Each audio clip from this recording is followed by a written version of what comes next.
When my mother Patricia looked straight at me and said, "You're not half the woman your sister is," my heart clenched. But instead of staying silent like every other time, I pushed my chair back and replied calmly, "Then let her pay the rent for you." My father Gregory's face went pale. Rent?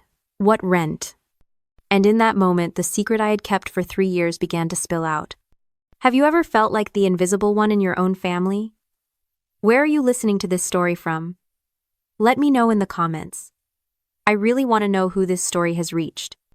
My father's confused question hung in the air. Rent? What rent? For years I had stayed silent, not because I was weak, but because I was trapped. People who haven't lived it don't understand. They ask, "Why did you stay? Why did you take it?" They don't see the invisible chains. When you grow up being told your only value is in how much you can carry for others, you learn to see your own pain as peace. You learn that your silence is the price you pay to be allowed in the room. It's a prison without bars, a learned helplessness where you stop rattling the cage door because you believe deep down that you deserve to be there. I wasn't just surviving my family. I was surviving the role they had given me. But hearing my mother's words tonight, something inside me didn't just break. It clicked into place. The lock finally turned. I looked past my mother, past my sister, and directly at my father. "The rent," I said, my voice perfectly level, "is what I call the $90,000 business loan you co-signed for Caroline. The one her PR firm defaulted on. The one that was about to get this house foreclosed on 3 years ago." The silence that followed was heavier this time. Gregory's face went from pale to slack-jawed. Caroline looked of all things betrayed. Patricia was the first to recover. She let out a sharp, scoffing laugh. "Haley, what nonsense are you talking about? We handled that." "No," I said. "I handled that." "That was a gift," Caroline snapped, finding her voice. "You offered. How dare you keep score? How dare you throw that in our faces?" "I didn't offer," I said, the cold clarity rising in my chest. "I was begged, and I'm not keeping score. I'm just reading the ledger." Patricia slammed her hand on the table. "I will not have this. You're being dramatic and ungrateful. We are your family. You don't get to bring up things that were given freely." Freely, I almost laughed. Nothing from this family has ever been free. "It wasn't a gift," I said, my voice low and steady. "It was a rescue." I looked at my father. It started 3 years ago. I got a call from Mom late on a Tuesday. She was hysterical. She said Caroline's PR business had folded and that she defaulted on a $90,000 business loan. A loan that you, Dad, had co-signed. Gregory flinched. He remembered. Mom was crying. I continued telling me the bank was calling that they were going to put a lien on this house. She said, and I remember her exact words, "Your father's health can't take this shock, Haley. It will destroy him." She begged me to help just until they could figure things out. I was 24 years old. I was a junior draftsman living in a tiny studio apartment, saving every extra dollar I had to pay for my architect licensing exams. I was living on instant noodles so I could one day build skyscrapers. And I said yes. I said yes because that's what I was trained to do. I was the responsible one. The stable one. The easy one. This is the trap of the normalization of cruelty. It doesn't start with a bang. It starts with a whisper. It begins with small, reasonable requests that slowly escalate. My family didn't see it as exploitation. They saw it as logical. In their minds, I was the designated savior. Caroline was the star who stumbled. I was the crew member whose job it was to fix the set. They told themselves Haley can handle it. Haley's frugal anyway. Haley doesn't have a life like Caroline's. They normalized my sacrifice so they could justify their entitlement. My generosity wasn't a gift. It was just a line item in their budget. So I paid. For 3 years I sent a check. That $90,000 didn't just come from my savings. It came from my future. It was the down payment on a condo I'll never get. It was the money for the licensing exams I had to delay twice. It was 3 years of saying no to vacations with friends, 3 years of wearing old shoes, 3 years of putting my entire life on hold. And the worst part, the entire time Caroline knew. She knew I was paying her debt, and it didn't stop her from posting photos of her new designer bag. It didn't stop her from going on that ski trip to Aspen. She watched me sacrifice my future to pay for her past, and she let me. I looked at my sister, who was now staring intently at her plate. "So no, Mom, it wasn't a gift. It was a bailout, and I'm done." I drove home from that dinner in a strange, cold silence. The adrenaline from the confrontation was wearing off, leaving behind a hollow quiet. Part of me expected my phone to ring before I even got to my apartment. An apology from my mother. An explanation from my father. Even just an angry text from Caroline. But there was nothing. Just the hum of my car engine. The apologies never came. Instead, the attacks began. The next afternoon, my mother called. I answered, thinking, this is it. Haley, she started, her voice strained, your father is incredibly stressed. All this talk about money and debt, it's not good for his condition. You really upset him. I waited. That was it. No, I'm sorry. No, you were right. Just blame. I was responsible for my father's stress after he'd been part of a 3-year lie. What did you want, Mom? I asked. I want you to call your father and apologize for causing a scene. This whole thing has been blown out of proportion. I hung up. Minutes later, a text from Caroline. You always have to make everything about you, don't you? It was a family dinner, and you turned it into your own personal pity party. You embarrassed me. I stared at the message. They weren't just ungrateful. They were offended. They were shocked that I had stopped playing my part. That was the moment I stopped acting like a daughter. I stopped waiting for an apology they were incapable of giving. The anger was still there, but it wasn't hot anymore.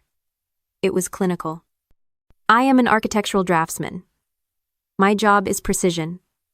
My job is to document facts. My job is to make sure the blueprint is undeniable. So I opened my laptop. I created a new file. I called it the Ledger of Lies. Patricia was the first to recover.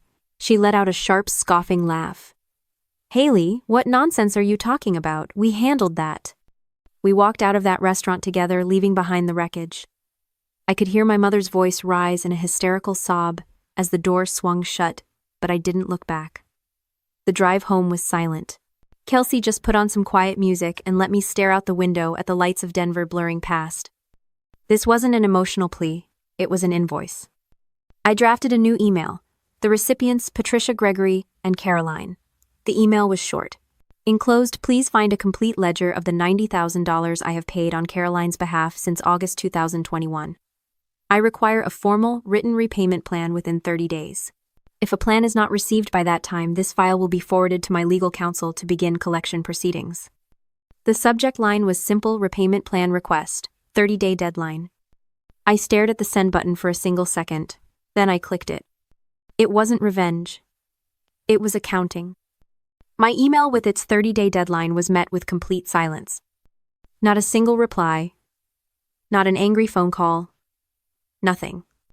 For weeks, the digital void was so absolute I almost convinced myself they had decided to ignore it to pretend my $90,000 invoice never existed. I tried to focus on my work, drafting blueprints, attending meetings, but the silence was louder than any argument. Then, 2 weeks before the deadline, my cousin Kelsey called. She was the only one in the family who ever bothered to check in, the only one who saw me as Haley instead of just Caroline's sister.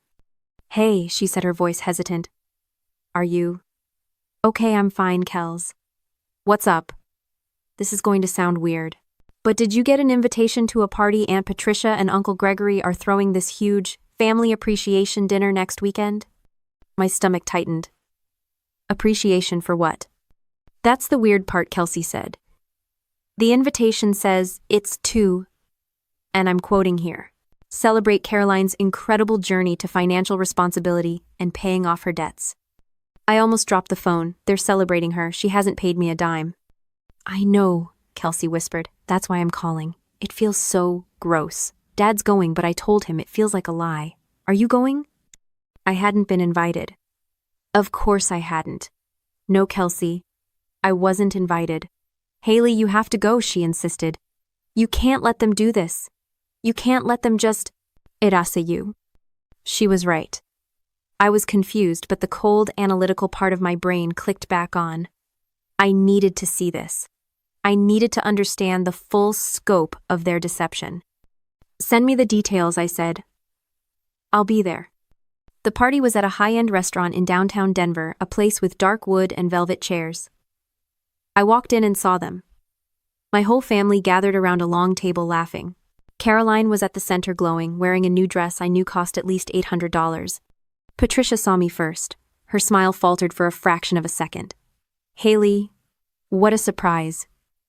We didn't think you'd come. Kelsey told me about it, I said, walking closer. I wouldn't miss Caroline's celebration. The air was thick with tension. Gregory looked like he'd seen a ghost. The dinner was excruciating. I sat at the far end of the table listening to my aunts and uncles praise Caroline. Just so proud of you, honey. It takes real character to bounce back like that. Finally, after dessert, Gregory stood up, tapping his glass. We just want to say one more thing, he announced, beaming at Caroline.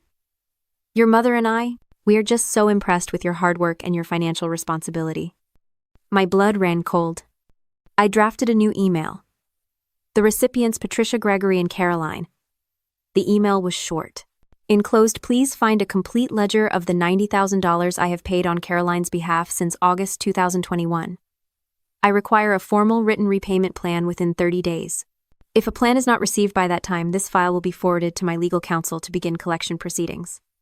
And as a little reward, Patricia chimed in for all your effort. Gregory produced an oversized comedic check from under the table. The kind they use for golf tournaments. He presented it to Caroline. A $10,000 bonus, he boomed, for getting back on your feet and making us proud. I just stared. I didn't feel anger. I didn't feel hurt. I felt nothing. Just a hollow, icy calm. I recognized the number. $10,000. It was the exact amount of the final massive payment I had sent them last month, the one I sent after getting a frantic call from Mom saying, "Just this last push, Haley, and we're finally clear." This wasn't just a party, it was a performance. They were publicly laundering my sacrifice, taking the money I had bled for and presenting it to my sister as a prize for a victory she had never earned. This wasn't just dismissal. This was theft. The applause for Caroline's $10,000 bonus was loud and sycophantic. My relatives, always eager to celebrate the obvious winner, were practically falling over themselves to congratulate her. Caroline was holding the oversized check, tears of gratitude streaming down her face. As the noise finally died down, I stood up. My chair made a small scraping sound in the sudden quiet. Every eye in the room turned to me. That was a beautiful speech, Dad, I said, my voice projecting clearly across the room. I was so moved I'd like to say a few words as well, if that's okay. Could I borrow the projector for just a moment? I saw the flash of pure panic in my mother's eyes. Haley, Patricia started, her voice tight. Now is really not the time for. But I was already walking to the front. I didn't wait for permission. I unplugged their laptop and plugged in my own. The warm, glowing photo of Caroline vanished, replaced by a stark white screen with black clinical text. The title read, Financial Report, The Caroline PR Bailout Project, 2021 to 2024. The room was dead silent.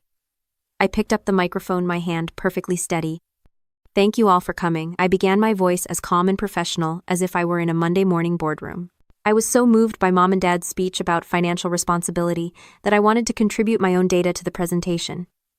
I've been managing this particular project for some time. I clicked the remote. A bar graph appeared.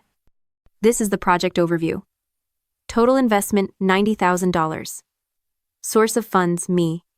Project duration, 36 months. I heard a fork clatter onto a plate. Someone in the back gasped. 90,000. As you can see from the payment schedule, I clicked again. A detailed spreadsheet filled the screen. The contributions were consistent, timed perfectly to stop foreclosure proceedings on the family home, which, as you know, was the collateral for Caroline's loan. I let them absorb the numbers. Then I clicked again. The screen filled with screenshots. My mother's frantic texts. Haley, we just need a little more. Gregory is so worried just this last time. It will destroy him if we lose the house. You're the only one we can count on.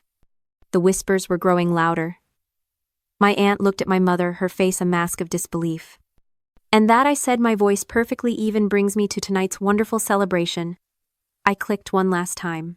The final slide was a high-resolution, side-by-side comparison, my bank transfer from last month for $10,000 next to a photo of the oversized bonus check Caroline was still holding. This final $10,000 bonus was made possible by my final investment transfer, which cleared 4 days ago. I paused, looking around the room, meeting the eyes of my shocked relatives. I looked at Caroline, who had dropped the check onto the table. At my father, who was staring blankly at the screen.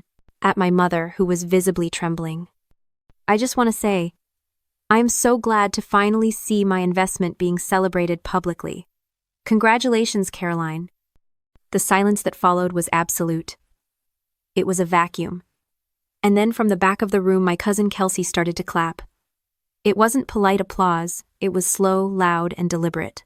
An uncle next to her joined in. Then another cousin. It wasn't an ovation. It was a verdict. I clicked the remote, turning the screen black, and handed the microphone back to my stunned father. Thank you for your time. My cousin Kelsey was at my side before I even took a step from the podium. She just grabbed my hand and I grabbed hers back. She didn't say a word, just squeezed. We walked out of that restaurant together, leaving behind the wreckage. I could hear my mother's voice rise in a hysterical sob as the door swung shut, but I didn't look back. The drive home was silent. Kelsey just put on some quiet music and let me stare out the window at the lights of Denver blurring past. The explosion of texts and calls started before I was even home. I turned my phone on silent. A few days later, they showed up at my apartment in Denver. My parents. I saw them through the peephole, and my first instinct was to pretend I wasn't home. But I was done hiding. I opened the door. They looked awful. Patricia's eyes were red and swollen, and Gregory looked like he'd aged 10 years. Haley. My mother started, her voice thick. We just wanted to talk. I didn't invite them in. I just waited. What you did at that party, my father said it was. It was humiliating. It was the truth, I replied. We were wrong, Patricia whispered the words, sounding foreign and painful on her tongue. We were wrong. We didn't realize.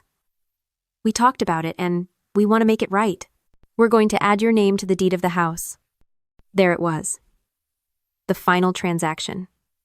After 36 months of payments and a lifetime of being treated as second best, the solution was a piece of paper. The reward for my $90,000 was a share in the very thing I had just paid for. I almost laughed. No, I said. Patricia blinked. What? No, I don't want it. I don't want the house. I don't want my name on the deed. But Haley, Gregory pleaded, it's your right. You saved it. I know I did, I said, and I don't need my name on a piece of paper to prove it. I needed respect. I needed you to see me. You couldn't do that. You can keep the house. It's yours. But it's not mine. Not anymore. I closed the door. 6 months later, I was standing on a balcony, but it wasn't in Denver. It was in Austin, Texas. I had passed my architect's licensing exam. I had a new job at a firm that valued my precision. I had a new apartment with a view of the skyline. I'd been unpacking, and I was holding a small silver picture frame. It was the last one pulled from the bottom of a box. A photo of Patricia, Gregory, and Caroline all smiling at some long-forgotten Christmas. I looked at it for a long time. I didn't feel anger. I didn't feel sadness. I just felt done. I walked into my new bedroom, opened the closet, and placed the photo inside a storage box on the top shelf. Then, I closed the lid. This is a letter to you. To anyone who has ever felt like they were on the fringe. To the one who is always the quiet one, the responsible one, the one who is always expected to show up and never expected to shine. To the person who has spent their life being a supporting character in their own family's story. I want you to know I see you. Your worth is not determined by their inability to see it. Your value is not a reflection of their neglect. That pain you feel, that ache of not belonging, is not a sign of your weakness. It is a sign that you were giving your heart to people who didn't know how to hold it. You don't need to set yourself on fire to keep others warm. You don't need to sacrifice your future to pay for their past. Going to your own Paris, building your own Austin skyline isn't selfish. It's survival. So build your life. Build it with your own hands. Be your own architect. Stop waiting for their permission to be celebrated. Stop waiting for an invitation that will never come. Stand in your own light, and let that be enough.